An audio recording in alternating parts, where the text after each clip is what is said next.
Our group is looking into biodiesel production from Camelina Sativa. I'm Chris Maloney, and I'm here today with Hayden, Ben, and Colin. So biodiesel is a substitution for traditional diesel fuels.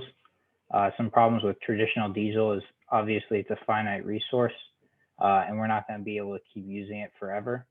And as we burn traditional diesel, it contributes to greenhouse gases, causing global warming.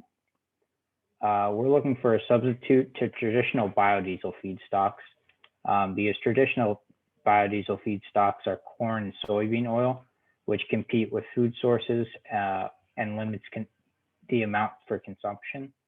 And the other problem is that corn and soybean are slow growing and they use much more resources than Camelina sativa.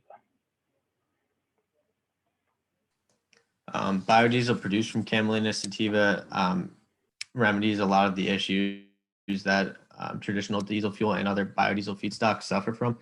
To start with, the crop can be cultivated on a large scale to meet the demand of our energy sector.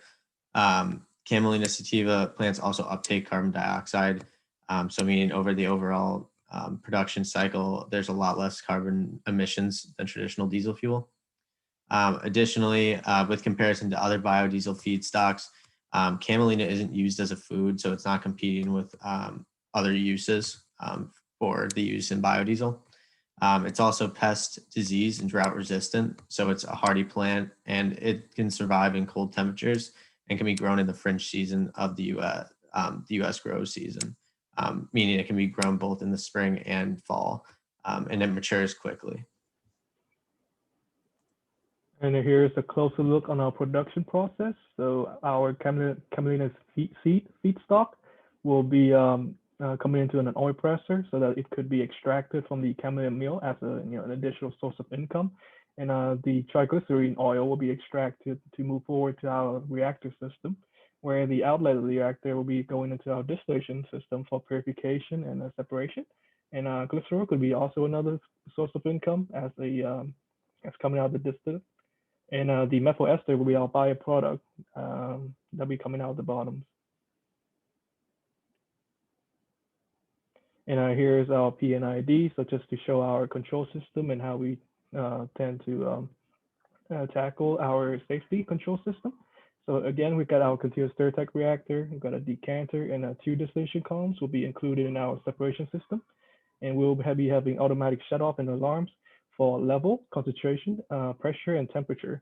And at the end, after all is said and done, we have a 95% level conversion.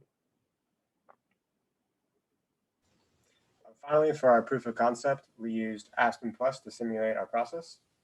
Biodiesel is produced from a transesterification reaction, which occurs in 3 reversible steps, and we used a CSTR reactor to model this. In addition, since Camelina sativa is not available in Aspen, we used triolene as our feedstock, which is one of the 5 triglycerides present in camelina. So here's our Aspen flow sheet. Just to run through the main unit operations real quick. The oil and methanol enter the process and then are reacted in the CSTR, forming the products and byproducts. Then the methanol is separated out and recycled in a flash separator.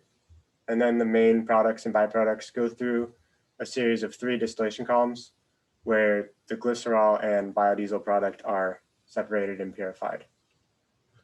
For our final products, we reached a mass purity of 99% glycerol and 99.9% biodiesel.